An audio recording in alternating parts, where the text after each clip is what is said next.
단 하루 만에 외국인 자금 약 1조 4, 600억 원이 한국 증시에서 빠져나갔습니다. 망설임도 자비도 없었습니다.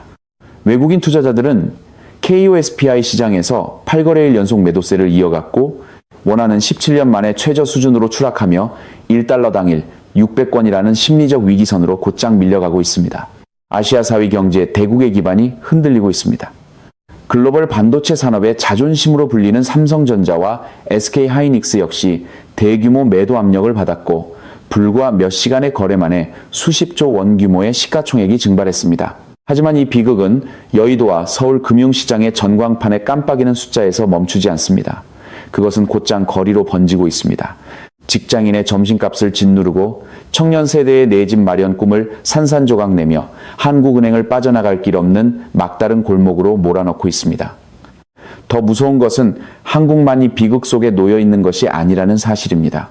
미국 달러라는 이름의 거대한 파괴적 구체가 아시아 금융 지도를 무자비하게 휩쓸고 있습니다. 일본 엔화는 1986년 이후 최저 수준으로 추락했고 인도네시아 루피아는 1998년 외환위기의 어두운 시기보다 더 위험한 수준으로 밀리고 있으며 인도 루피 역시 통제 불가능한 하락 압력을 받고 있습니다. 아시아의 거의 모든 통화가 미국 달러의 압도적인 힘 앞에 고개를 숙이고 있습니다. 그렇다면 1997년 아시아 외환위기의 공포가 다시 돌아와 한국과 아시아 전체를 집어삼키려는 것일까요? 24조 동규모로 환산되는 자금 이탈, 한국 기준으로는 하루 약 1조 4, 600억 원의 외국인 매도가 벌어졌습니다. 월초 첫 거래일, 외국인 투자자들은 약 1조 4, 600억 원어치의 주식을 팔아치웠습니다. 달러로는 약 9억 3, 800만 달러에 달하는 규모입니다. 이는 8거래일 연속 이어진 매도 흐름이었습니다. 이번 매도세는 중소형주를 겨냥한 것이 아니었습니다. 한국 경제의 두 기둥인 삼성전자와 SK하이닉스를 정면으로 향했습니다. 두 종목은 각각 최소 3% 이상 하락했고 장중에는 낙폭이 3.9%에 이르기도 했습니다. 직전 분기에도 외국인 투자자들은 시장 전반에서 기록적인 규모의 주식을 순매도했고 이제 그 자금 이탈의 파도는 다시 높아지고 있습니다. 겉으로 제시되는 설명은 이렇습니다. 글로벌 펀드들이 AI 관련 주식에 대한 비중 한도에 도달했고 그래서 포트폴리오 조정이 필요했다는 것입니다. 그러나 더 깊고 더 냉혹한 이유는 아마도 환율에 있습니다. 이렇게 생각해 보십시오. 미국계 펀드가 삼성전자 주식을 매수했습니다. 주가가 원화 기준으로 10% 올랐다면 겉으로는 수익처럼 보입니다. 하지만 같은 기간 원화가 달러 대비 15% 하락했다면 그 돈을 다시 달러로 환전하는 순간 펀드는 순손실을 보게 됩니다. 투자 수익은 환율 손실에 완전히 지워져 버립니다. 그래서 원화가 급락할 때 외국인 투자자들은 즉시 깨닫습니다. 한국 자산을 보유하는 것이 매우 위험한 도박이 되고 있다는 사실을 말입니다. 그들은 주식을 팔고 원화를 달러로 바꾼 뒤 자금을 본국으로 회수합니다. 문제는 여기서 끝나지 않습니다. 주식을 팔아 달러를 사는 움직임이 커질수록 시장에서는 달러 수요가 더 커지고 그 결과 원화 가치는 더 떨어집니다. 약한 원화가 주식 매도를 촉발하고 주식 매도는 다시 원화를 더 아래로 밀어냅니다. 한국은 자기 자신을 파괴하는 악순환 속에 갇혀 있습니다. 그 결과 원화는 1달러 당일 562원까지 밀렸습니다. 이는 2009년 글로벌 금융위기 이후 가장 약한 수준입니다. 이 순간 모든 시선은 1달러 당일 600권이라는 심리적 마지노선으로 향하고 있습니다. 그렇다면 왜 600권이라는 숫자가 그렇게 두려운 것일까요? 통화가 과거 위기와 연결되어 있던 구간을 뚫고 내려가면 사회적 신뢰가 흔들리기 시작하기 때문입니다. 개인과 기업은 공포에 빠질 수 있습니다. 평범한 사람들조차 원화를 계속 들고 있기보다 달러나 금을 사서 자산을 지키려 할 수 있습니다. 그리고 이런 심리가 확산되면 환율 압력은 훨씬 더 거대해집니다. 지금 서울거리에서 벌어지고 있는 현실을 정면으로 들여다보면 원화 약세가 어떻게 서민의 생계를 빼앗아가는지 알 수 있습니다. 한국은 천연자원이 매우 부족한 경제입니다. 원유, 액화 천연가스, 밀, 옥수수, 대두, 산업용 원자재 등 많은 것을 수입해야 하고 대부분 달러로 결제해야 합니다. 원화가 약해지면 같은 원유 한 배럴, 같은 곡물 한 톤, 같은 수입 물량이라도 국내 통화로 계산한 가격은 훨씬 더 비싸집니다. 기업은 이 비용을 영원히 감당할 수 없습니다. 결국 그 청구서는 소비자에게 넘어갑니다. 물가 상승의 폭풍이 한국 사회 곳곳을 휩쓸며 찢어놓고 있습니다. 주유소의 휘발유 가격은 치솟고 매달 내야 하는 전기요금과 수도요금은 올라가며 운송비는 자영업자와 소상공인의 숨통을 조이고 있습니다. 지금 서울의 마트에 들어가는 일은 많은 가정주부와 소비자에게 악몽이 되고 있습니다. 쇠고기, 대파, 배추, 가격은 너무 크게 올라 한국 사회에서는 이 현상을 가리키는 씁쓸한 표현까지 생겨났습니다. 점심값 공포입니다. 강남이나 여의도 같은 오피스 지역에서는 소고기 덮밥 한 그릇, 김치찌개 한 끼, 혹은 단순한 식사 한 번이 1만 원, 0원에서 2만 원까지 갈 수 있습니다. 직장인에게 이것은 더 이상 평범한 점심이 아닙니다. 지갑을 아프게 찌르는 고정 지출입니다. 그 결과 더 많은 사람들이 편의점으로 향하고 있습니다. 삼각김밥, 컵라면, 할인 도시락을 사며 하루를 버팁니다. 한때 한국의 중산층은 도시적 생활 수준에 강한 자부심을 가지고 있었습니다.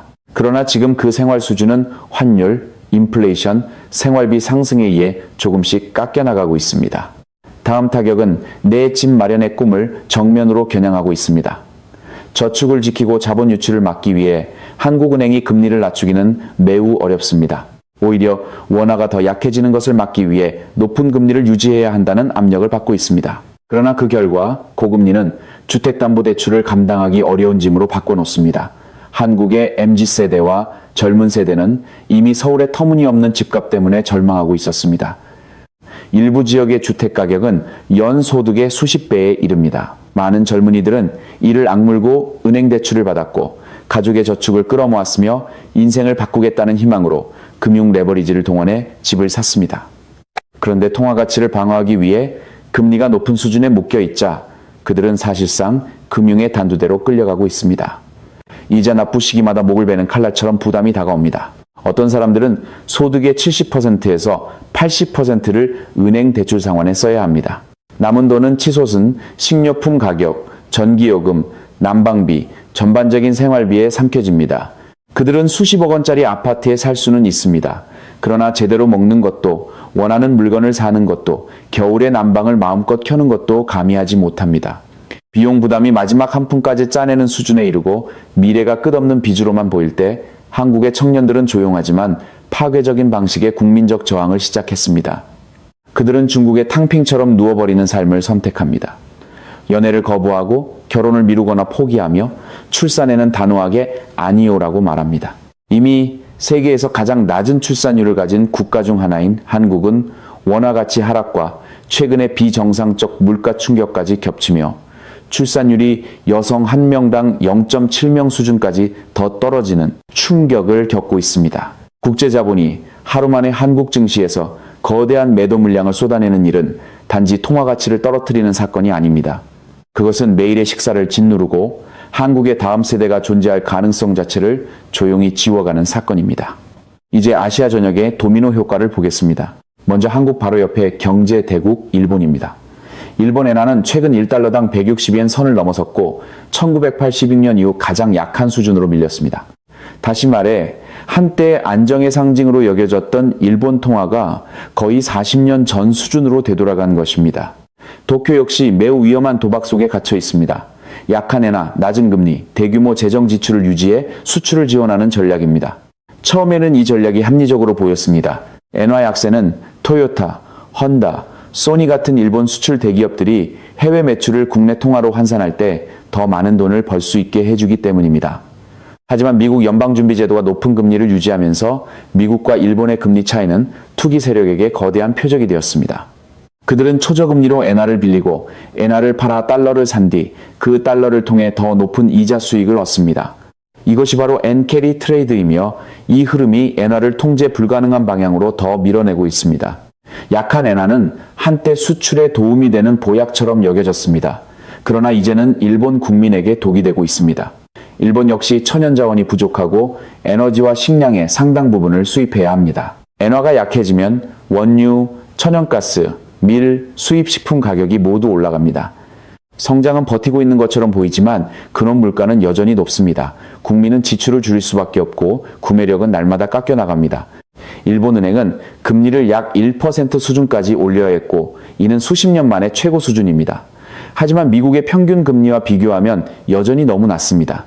도쿄가 엔화를 구하기 위해 달러를 팔아 시장에 개입하면 단기간에 외환 보유액 수백억 달러를 태워버릴 수 있습니다. 반대로 개입하지 않으면 수입 물가가 계속 일본 사회를 무겁게 짓누를 것입니다. 일본과 한국이 이 정도로 흔들리고 있다면 동남아시아와 남아시아는 더욱 숨막히는 압박을 받게 됩니다.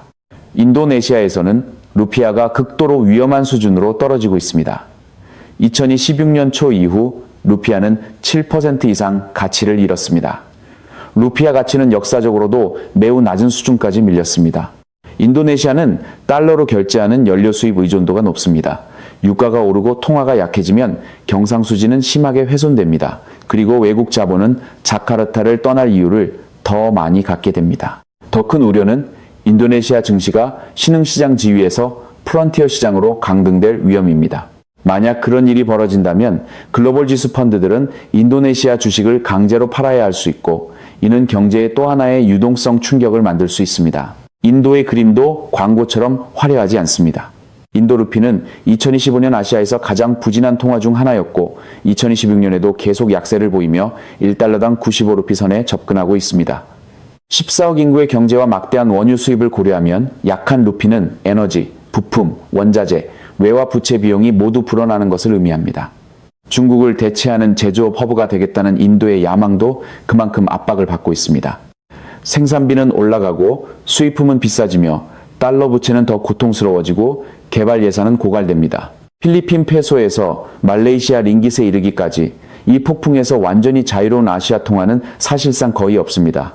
미국 달러가 거대한 불덩이처럼 강해질수록 아시아 전체는 거대한 소용돌이 속으로 빨려 들어갑니다. 환율은 약해지고 외국 자본은 빠져나가며 수입 물가는 오르고 사회적 압력은 점점 더 무거워집니다. 그렇다면 1997년의 망령이 아시아에서 다시 반복되고 있는 것일까요? 아시아 전역의 통화가 동시에 그리고 급격하게 평가절하되는 장면을 보고 외국인 투자자들이 증시에서 거대한 물량을 던지고 중앙은행들이 외환보유액을 지키는데 한계를 드러내는 모습을 보면 1990년대를 겪은 경제학자나 투자자라면 등골이 서늘해질 수밖에 없습니다. 역사는 반복되는 시나리오를 가진 순환처럼 보이기도 합니다. 1994년과 1995년으로 돌아가 보겠습니다. 당시 아시아 경제는 화랑이었습니다. 서방 자본은 태국, 한국, 인도네시아로 밀려들었습니다. 그러나 워싱턴에서는 당시 연방준비제도 의장이었던 앨런 그린스펀이 예기치 않게 강력한 통화 긴축 사이클을 시작했고 단기간에 단기금리를 급격히 올렸습니다. 그 방아쇠는 글로벌 유동성을 빨아들였고 충격파는 멕시코와 캘리포니아에서 세계 다른 지역으로 번졌으며 결국 태평양을 건너 아시아를 강타했습니다. 1997년 여름 달러가 너무 강해지자 많은 아시아 경제가 유지하던 고정 환율제의 기반이 무너지기 시작했습니다. 태국은 외환 보유액이 먼저 고갈된 첫 번째 도미노였고 1997년 7월 바트와 평가 절하를 강요받았습니다. 그 직후 공포의 물결이 퍼졌습니다. 인도네시아, 말레이시아, 필리핀으로 번졌고 결국 한국을 덮쳤습니다. 한국의 비극은 절정에 달했습니다. 1997년 말 외환 보유액은 거의 바닥났고 기업은 무너졌으며 부채는 쌓였고 수많은 기업이 파산했습니다. 수만 개의 기업이 문을 닫았고 수백만 명의 노동자가 일자리를 잃었습니다. 한국 정부는 IMF의 도움을 요청할 수밖에 없었습니다. 국민들은 나라를 살리기 위해 금모으기 운동까지 벌였습니다. 결혼반지, 저축, 집안의 귀중품까지 국가의 빚을 갚는 데 보태기 위해 내놓았습니다. 태국, 인도네시아, 한국은 2일 0억 달러가 넘는 대규모 구제금융 패키지를 받아들였습니다. 동시에 많은 국가 자산이 외국 자본의 헐값으로 인수되는 장면도 목격했습니다. 그렇다면 핵심 질문은 이것입니다. 2026년은 1997년 위기의 새로운 버전이 되고 있는 것일까요? 대답은 결코 단순하지 않습니다. 한편으로 오늘날의 아시아는 1997년보다 훨씬 강합니다. 한국, 일본, 인도, 인도네시아 같은 주요 경제는 모두 더 큰 외환 보유액을 갖고 있습니다. 은행 시스템은 더 엄격하게 감독되고 있으며 환율 체계도 훨씬 유연해졌습니다. 과거처럼 자국 통화를 달러에 지나치게 단단히 묶어두지도 않습니다. 중앙은행들도 통화 스와프, 외환 시장 개입, 영내 정책 공조 등 더 넓은 도구를 갖고 있습니다. 그러나 그렇다고 아시아가 완전히 안전하다고 생각하는 것은 위험한 착각입니다. 왜냐하면 2026년의 위험은 1997년의 위험과 전혀 같지 않기 때문입니다. 그것은 더 이상 거칠고 단순한 위기가 아닙니다. 더 정교하고 더 깊으며 더 넓게 퍼져 있습니다. 첫째, 부채의 규모입니다. 1997년의 위험은 기업과 은행의 단기 외채에 있었습니다. 지금 아시아가 마주한 것은 이중 폭탄입니다. 팬데믹 이후 불어난 공공부채와 급증한 가계부채입니다. 환율 방어를 위해 금리를 높게 유지해야 할 때 가장 먼저 짓눌리는 것은 주택 구입자, 소상공인, 부동산 시장입니다. 둘째, 지정학과 에너지 충격입니다. 1997년에는 세계화가 활짝 꽃피고 있었습니다. 그러나 오늘날 세계는 무역전쟁, 외교 장벽, 중동 분쟁으로 갈라져 있습니다. 유가가 너무 급격히 치솟는다면 에너지 수입국인 아시아 경제는 이중 타격을 맞게 됩니다. 더 비싼 가격에 석유를 사야 하고 동시에 더 약해진 자국 통화로 결제해야 하기 때문입니다. 셋째, AI 자산 버블입니다. 1997년에는 부동산 버블과 중공업 붐이 문제였습니다. 오늘날 글로벌 자본은 AI, 반도체, 아시아 기술주에 거대한 베팅을 하고 있습니다. 만약 월스트리트가 AI의 실제 수익성에 환멸을 느끼는 순간 자본은 한국, 대만, 그리고 다른 기술 시장에서 과거 위기 때보다 훨씬 빠르게 빠져나갈 수 있습니다. 따라서 1997년의 망령은 완전히 사라진 것이 아닙니다. 다만 새로운 옷을 입었을 뿐입니다. 강한 미국 달러, 높은 미국 금리, 안전자산 선호, 지정학적 충격, 그리고 AI 버블이라는 옷입니다.